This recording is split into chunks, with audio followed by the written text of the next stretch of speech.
Well, in Cuba, over 5 million citizens went to the polls to elect delegates to the People's Power municipal assemblies, the main state body at the local level.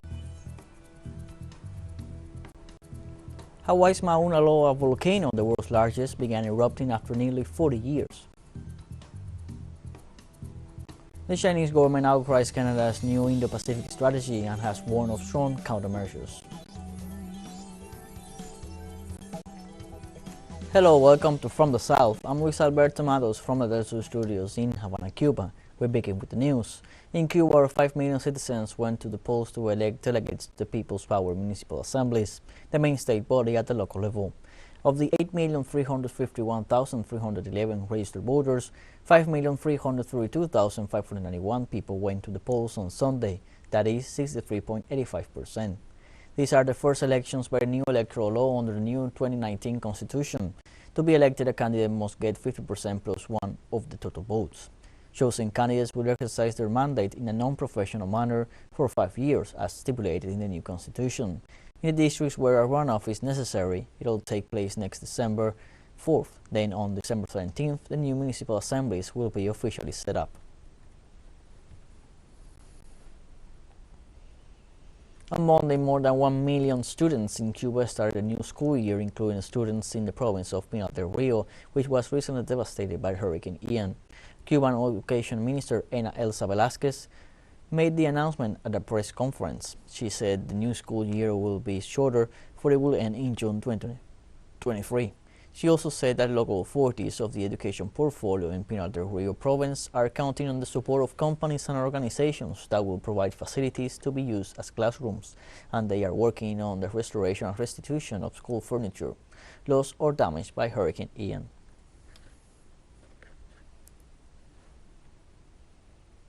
Bolivia's Legislative Assembly announced on Monday that it will receive the bill to implement the results of the population and housing census in the financial and electoral areas. According to the presidency of the Chamber of Senators, the law was approved by more than 2/3 of the votes of the deputies, and therefore an ordinary session will be called to refer the law to the Constitution Commission. In this respect, the president of the Constitution Committee of the Chamber of Deputies, Juan José Jauregui, stated that the procedure in the Senate will be expedited as it will only have to consider a single bill. The Chamber also defended the legality of the regulation, which in essence includes the contents of the decree that establishes that the population and housing census will be carried out by March 23, 2024. In Ecuador, former Vice President Jorge Glass will be released after spending 5 years in prison after a judge issued a release order. Glass was in prison after being charged for alleged irregularities in oil extraction contracts, along with 6 other implicated parties. The former Vice President had already been denied 2 habeas corpus, one of which allowed him to leave prison for several days this year before being annulled following political and media pressure. On the other hand, the magistrate in charge of issuing the release order detailed that Glass will have to present himself once a week in Guayaquil and he cannot leave the country.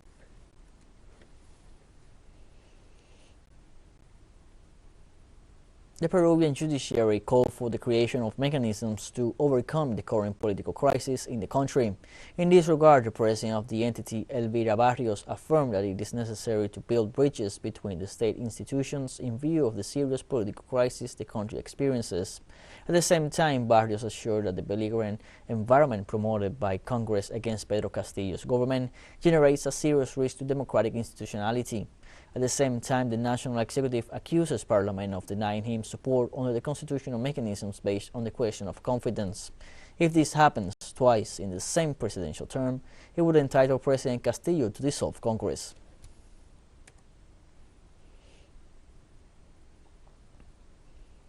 In Chile, 2 transport unions decided to continue with the strike that began a week ago for more security and lower fuel prices, despite the agreement reached with the government to end the conflict.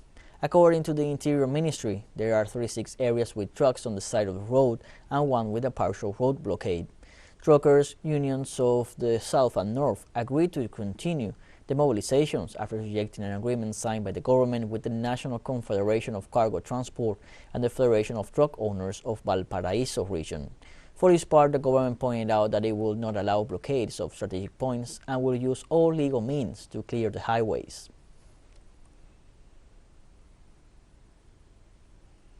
In Argentina, the reopening of the export increase program that benefits the agricultural sector is effective as of this Monday. The program, which establishes a differential exchange rate for the soybean production complex of $230 per unit, will be in force until December 31st and contemplates an update in the dollar exchange rate based on the evolution of inflation, taking as a reference the $200 that prevailed in the first version implemented last September. The measure was announced on Friday, November 25th, during a meeting with the executive of the agro-industrial sector by the Minister of Economy, Sergio Massa, who stated that the program would allow for strengthening the reserve and generate a high level of activity in the agricultural and agro-industrial sector. In this sense, Massa pointed out that this measure seeks to respond to the government's conviction that beat the record of Argentine exports in the agro-industrial complex.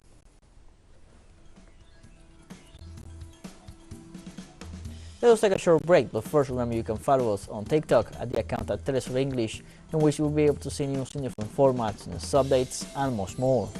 Other stories coming up. Stay with us.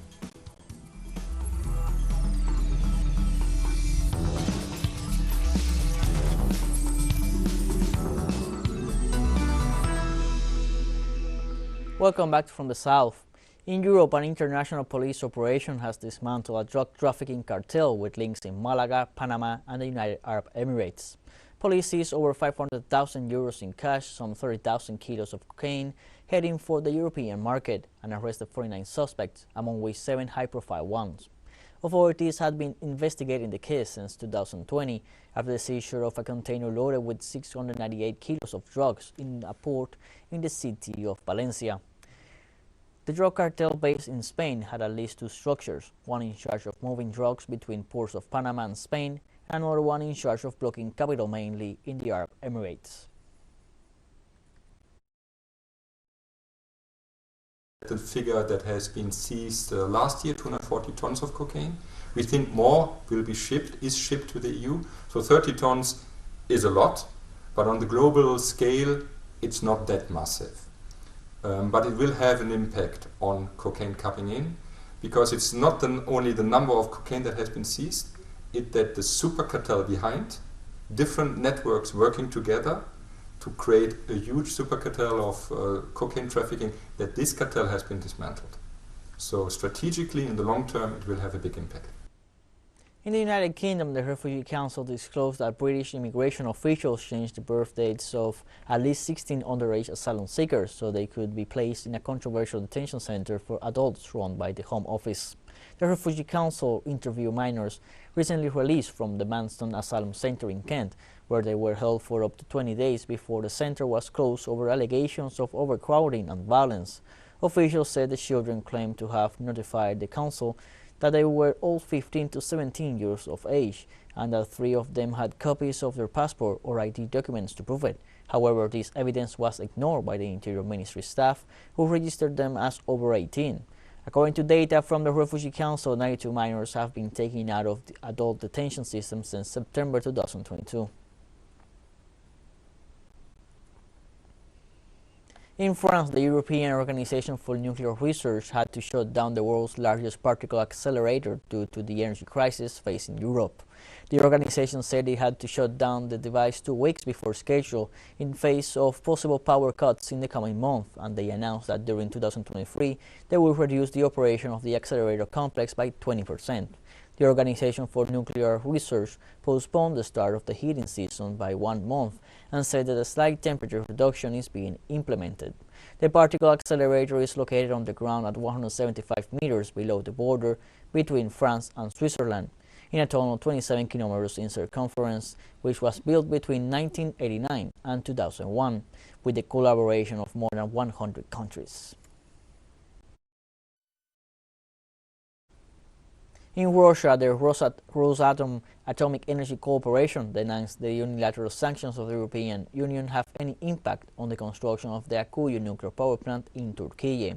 During the International Nuclear Power Exhibition Atom Expo 2022 in Sochi, the Russian state corporation assured that Akuyu is currently the world's largest nuclear power construction site, the only site where 4 reactors are being built simultaneously.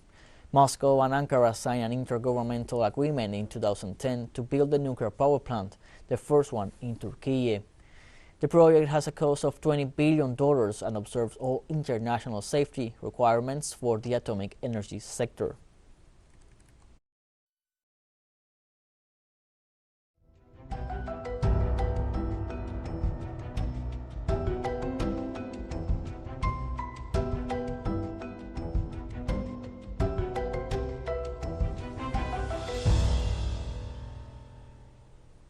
On Sunday night, the U.S. Geological Service reported that Hawaii's Mauna Loa, the world's largest active volcano, has started to erupt. They say that for the time being, lava flows are contained within the summit area, do not pose a threat to downslope communities. However, they warn that based on previous events, early eruption stages of this volcano can be very dynamic, and the location and advance of lava flows can change rapidly. After the activity reports, the volcano alert level has been upgraded from an advisory to a warning. The Hawaiian Volcano Observatory said it would conduct aerial reconnaissance as soon as possible to better assess potential hazards. Over a dozen earthquakes of more than 2.5 magnitude have struck the region in the last few hours, with one measuring 4.2. The Mauna Loa volcano last erupted in 1984.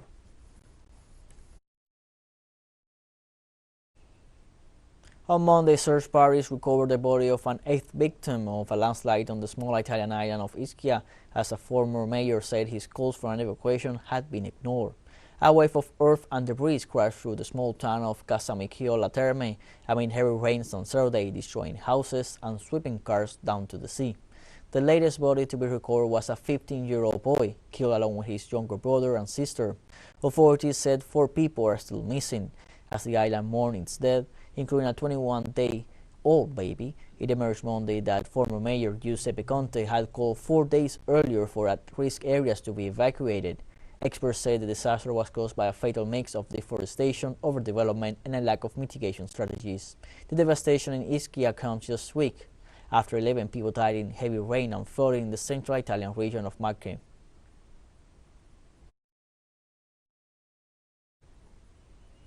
On Monday, authorities in El Salvador warned residents near the Chaparrastique volcano in the country's east to be alert after it began to erupt. The Environmental Ministry's observatory reported explosions in the central crater of the volcano, located about 135 kilometers east of the nation's capital. The ministry said the eruption's intensity was a 1 on a scale from 0 to 8. The eruption began Sunday when the volcano launched rock and ash to areas surrounding the crater. Authorities prepared 26 shelters that could accommodate more than 10,000 people and installed a command post to provide the most current information on the volcano's activity. The volcano, also known as San Miguel, has a height of 2,130 meters and is among the 6 most active volcanoes in El Salvador. The last major eruption was in January 2016, when it spewed large amounts of ash and gases for more than 13 continuous hours. We have more news coming up after a short break, so don't go away.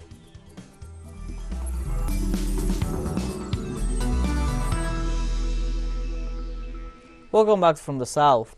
On Monday, the World Health Organization announced that monkeypox will be called mpox in all languages.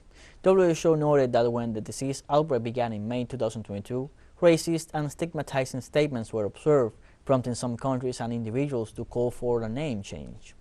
Both names will be used for 1 year before the term monkeypox is completely replaced. The disease was so named because it was originally identified in rhesus monkeys in Denmark in 1958, but occurs more commonly in rodents. It was first reported in humans in 1917 in the Democratic Republic of the Congo. Its spread to humans was limited to certain West African countries where it is endemic. But in May, cases of mpox began to appear worldwide. This year, some 81,000 cases and 55 deaths have been reported to WHO in 110 countries.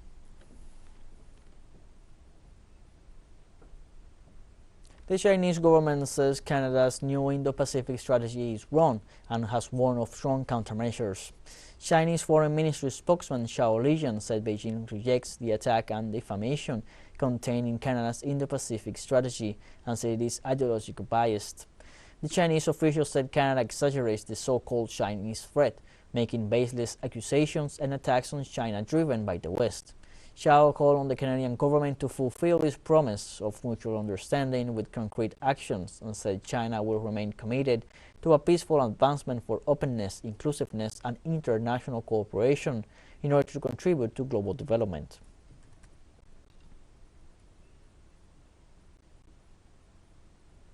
On Monday, Somali forces stormed a hotel in the capital of Mogadishu where extremists had been holed up for more than 18 hours after killing 8 civilians and trapping dozens in the building. Al-Shabaab terrorist group said in a broadcast on its own radio frequency Sunday that its fighters attacked the hotel, which has a restaurant popular with government and security officials. The hotel is not far from the presidential palace, Villa Somalia, in one of the most protected parts of central Mogadishu. The latest attack comes amid a new high-profile offensive by the Somali government against Al-Shabaab, which still controls large parts of central and southern Somalia. Al-Shabaab opposes Somalia's federal government, which is backed by African Union peacekeepers. Al-Shabaab seeks to take power and enforce a strict version of Sharia law.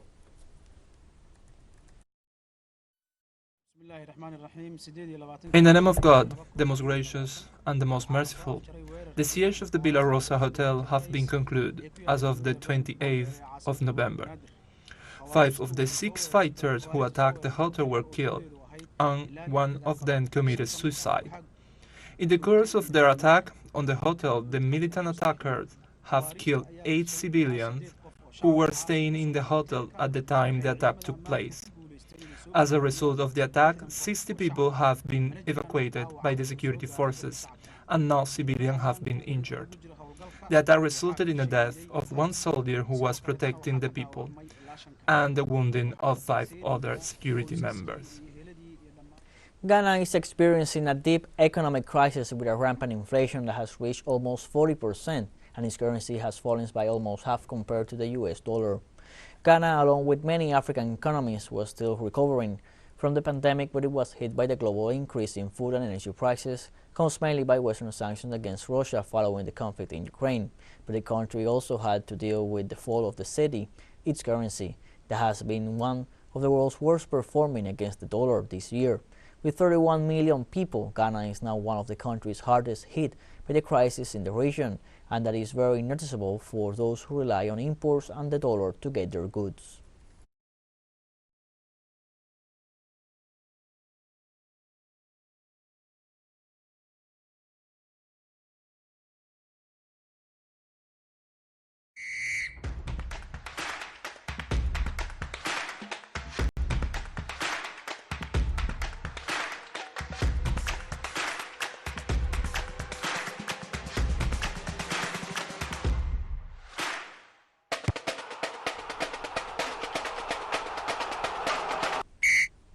A hard-fought match took place between the White Eagles and the indomitable Lions without a winner on the road to the round of 16. On Monday, the Cameroonian national team drew 3-3 against the Serbs at the Al Janoub Stadium after a 3-1 disadvantage, but they were able to recover gradually with a series of moves that ended up equalizing the match, dominated by the Europeans. As for the goals, Pavlovic, Milinkovic and Mitrovic scored for the Serbian side, and on the African side the stars were Abubakar, Choupo-Moting and Castelletto, balancing a match that seemed to be in the hands of the White Eagles. Thus, both teams have 1 point after 2 matches played in Group G and are still on track to qualify for the round of 16. Ghana continues to put up a fight in Qatar 2022 and proved it against South Korea in a match that ignited football excitement as the Africans look to continue their presence in the World Cup with a 3-2 victory. Ajax midfielder Mohamed Kudus was the main protagonist of the match as he changed the outcome of the game with a brace that stopped the South Korean advance, which was ahead of the Black Stars on the scoreboard. Thus, the Ghanaian team remains second in Group H and keeps on fighting to reach the round of 16. In the third match of the day, Brazil defeated Switzerland 1-0 with a goal by Casemiro to advance to the round of 16. Thus, the 5-time world champions joined France and Portugal as the only team so far to have already made it to the next round. The goal came after a great connection between 3 players who were together at Real Madrid. Vinicius Jr. passed to Rodrigo, and the latter pass to Casemiro with a touch, and the current Manchester United player put the ball far from Jan Sommer's reach.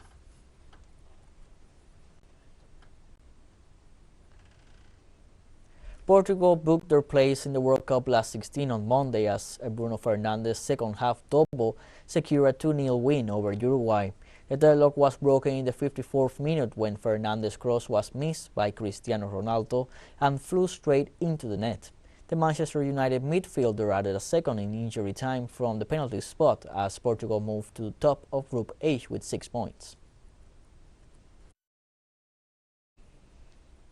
As the hearts of millions of fans live the emotion of Qatar 2022 World Cup, teleSUR joins this sporting event with From the Field, a show that brings news, analysis, reviews, and more to our audience.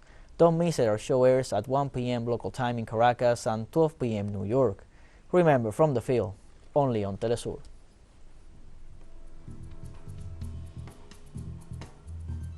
Like this, we have come to the end of this news brief. Remember, you can find these and many other stories on our website, telesurenglish.net. You can also join us on social media, Facebook, Twitter, Instagram, Telegram, and TikTok.